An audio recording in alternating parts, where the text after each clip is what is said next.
What's new with the Android head unit? This is the 7.1. What kind of features does it bring? How's the user interface? If you have the old one, should you upgrade? And if you don't have one already, should you go get it? Let's find out.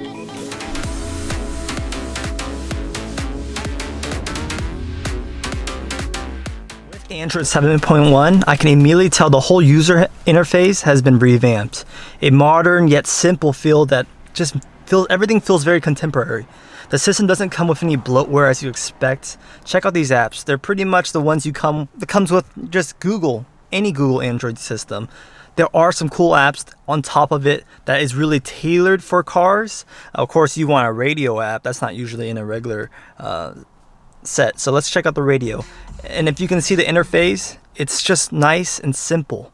It looks modern, clean, doesn't look very tacky. My old Android head unit from a year ago, it looked kind of tacky. It didn't look smooth and kind of looked like a bad programmer did it. But this one actually designed and looks very professional, which is a huge plus. Now, let's move on to other apps like the music app. Again, very clean. This is how it looks like if you guys were going to buy it. This is I Need a Doctor. And it has a little album art that spins. I actually really like that. So it's a nice touch. And if you go through the settings, you can see there's a bunch of options you can use because you can plug in your USB flash drive, you have your micro USB, and on top of that, you have internal storage too, if that was something you were trying to look at. So speaking of software, I'm happy with it. You can tell it looks clean, the home interface works well.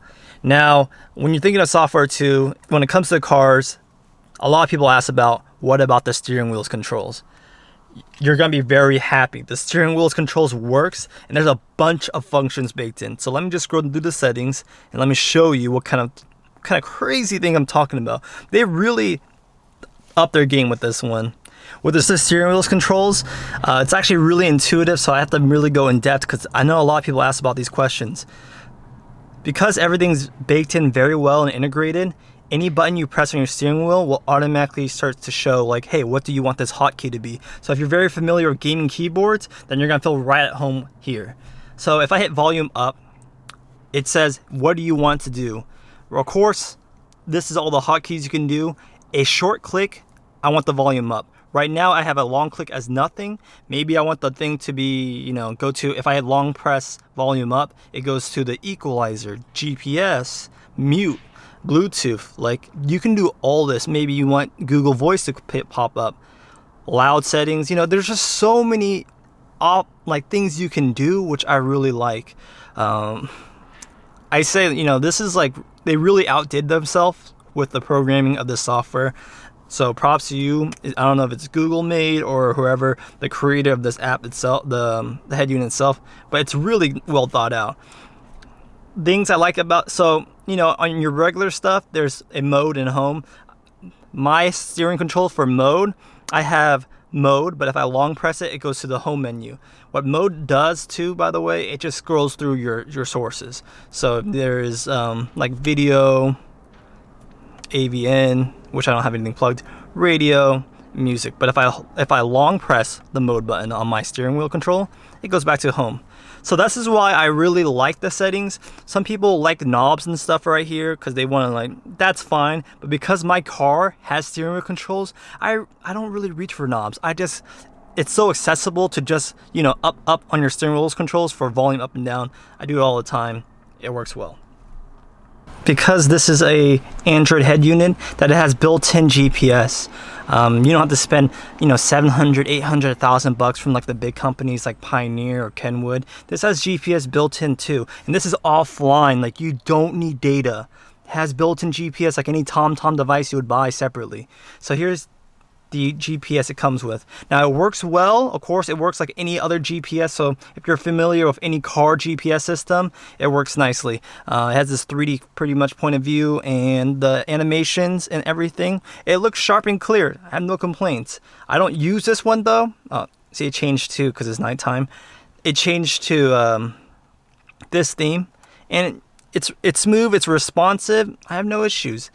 I do not use this one unless I don't have any data. I'm always on hotspot mode because I like to play my Spotify and all that jazz. So I use this app called Waze. You might not heard of it. See how fast it loads? It's quick, right? But we'll get into hardware later. This is even smoother than the other app, and the reason why I like this is because it talks about where the police officers are, where there might be something on the road, and things like that. So if you guys don't know about Waze, you guys want to look up to it, because this app will save you from, you know, a traffic ticket or even a stoplight ticket or traffic light ticket, because it reports all that stuff from the users. It's really nice. I love going on road trips with this. I feel like it's like a radar detector built into this, and with a big screen like this, yeah, you can have it on your phone, but a big screen like this, it makes the interface and accessibility and readability a lot easier, so you can know things. Talk about more about the performance. Without knowing the specs, it's smooth, it works well. I have Waze, Spotify, and a music lyric app on top of things, and it still runs fine. I took a trip to San Francisco, and for 2 hours, road trip, you know, it gets hot, right? But it didn't get hot. It didn't even feel hot. It didn't slow down. It was running like a champ with all those apps running at the same time. And Waze, Spotify, and that music app running, especially any GPS app, that takes a lot of memory. And I'm really surprised that it worked without a hitch. Now, that being aside, hardware, let's hear about it. It uses an RK 1.6 gigahertz A9 quad-core processor. So the processor is pretty good. It's similar to my last year's model. I never had issues with my last year's model. This year's even better. The heat sink they use cools it like a champ, you know. You want great passively cooling. There's no fans or anything. They just have a really fat heat sink, which I like. As far as RAM, it did come up from my last model. I had 1 gig, now it's 2 gig. That way I can multitask a lot better and things just feel a lot more fluid. RAM's important to me. I know a lot of people like 2 gigs. It uses a 2 gig Samsung DDR3, and it just flies. It just flies really nice. Look at that, load Spotify. It has Waze. Spotify and Waze have a built-in thing, so it has everything running at the same time. So you can have Waze and Spotify on the same screen. So when you're GPSing, you can be singing and all that. It's just well integrated, and it's more like an Android thing, but still, like, to have Android on your car head unit, that's something else, I'll tell you. Other than that, hardware, touchscreen's responsive, no issues with that. And if you guys like RGB stuff, these lights are RGB. My previous model, it was just red. My other model, it was just white, but this one's RGB. You can change to any color you want. So if you're big into computer parts, you know everybody loves RGB. RGB is red, green, blue, and it's in there. Let me show you guys real quick, because if you guys don't know what I mean. You pretty much can change these lights right here to, you know, red, you got green, you got blue, and you got, you know, show mode. Pretty cool, huh? So it'll match any interior you pretty much give it. My interior, I mean, if you guys are watching this one specifically, you probably have a Subaru, but if you don't, whatever. Look at that red. Matches the whole theme, right? But for this, I'm gonna do this just to demonstrate the RGB. More on hardware, let's talk about this screen. My last year's model, I'm gonna be honest, the screen wasn't the best. It had high resolution, but it had really bad viewing angles. The passenger said that the colors were inverted, so anything that I saw looked pretty good. Anything they saw, it looked inverted. That means they couldn't really use Waze. They couldn't help me out. But with this screen, any angle, you're pretty much set. Yeah. It looks like they're using an IPS panel this time, and it's freaking bright. I don't really have issues with the screen not being bright enough, because it's just really, you can see during the day very clearly. And for those who use the sunglasses, I had issues on my other one where it would look like this when I'm head straight. So that's a really big plus for me, because I use sunglasses a lot, and if you're trying to look at your head unit, you don't have to tilt your head. You just look at it and it's still, you know, working, which is of course important. And the resolution, of course, is 1024 by 600. That might seem like a low number, but it's HD. Compare that to a Pioneer or any head unit, the best you generally get is 800 by 480. Yeah, 480p, like back in 1999.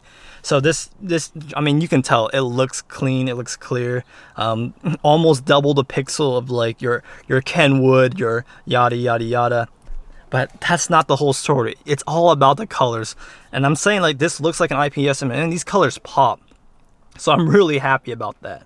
So if you're looking to upgrade from an older model like I had, the last model definitely was probably like a TN panel. This is going to be like an IPS with great viewing angles, great color reproduction.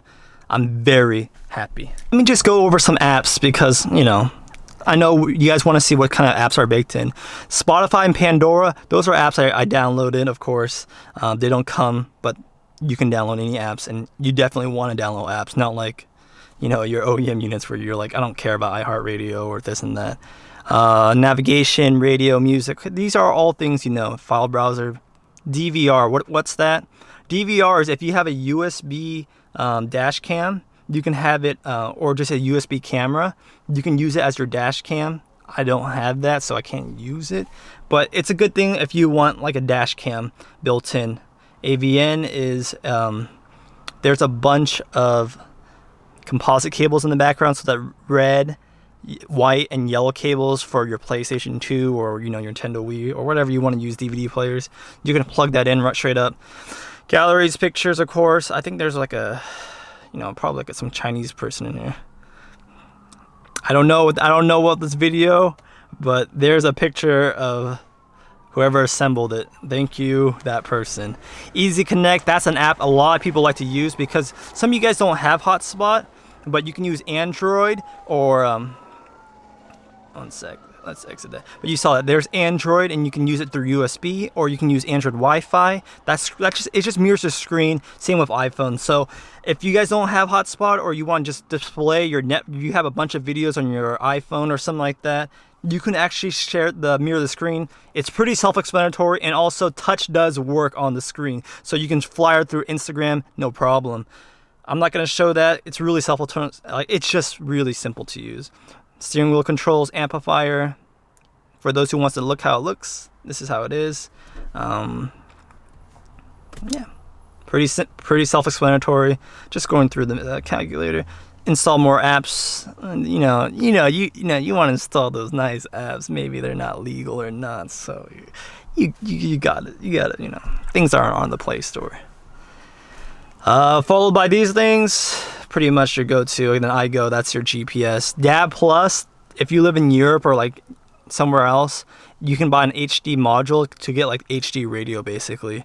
I don't have that. Car TMS, same thing. If you want to buy like your own sensors, of course this doesn't read on my car's set of sensors, but it's there if you like it. Music Match is my lyrics apps because I love listening to music. Of course, I don't want to get hit by copyright, but you can have the lyrics pop up pretty much. It's in here. There you go. So it does its thing. Let's go through the settings because, you know, you when you get something, you get a new toy, you want to look at the settings a little bit. All right. Wi-Fi, you know your boy Nguyen. And that's not how you pronounce it, but you can call me Mr. Nagayan Nugent. That's cool. Display, let's go check that out real quick. This is the lyric apps. Go away. Brightness level, you can get from you can bleed your eyes at night to, you know, regular. Let's just night display. So you can, when you have your dimmer switch on, you can control the brightness. So I have it pretty much right there, because of course you don't want it super bright at night. Wallpaper, you know, touch assistive. All pretty standard stuff. You can make things look bigger or not. Again, that's 7.1. It just looks clean, and I really like the simple design. So let's get out of here. Notification. Let's go sound. So you can have ketone. That's pretty much if you like to have. You like the you know, when you press a button it turns on. I actually have the sound on off right now because I think music's playing. Followed by volume. You know, these are all pretty much what you see is what you get. Element we were looking at earlier. This is for your panel lighting. I like yellow, but we're having an RGB mode right now. Okay, looking good, looking good. 2 gigs of memory with all the. Okay, I'm running a crap ton of apps. Am I not? Let's go check it out. I'm running Spotify, music, amplifier, gallery. I'm running a lot of stuff right now. And right now, how much RAM am I using, my man? About a gig.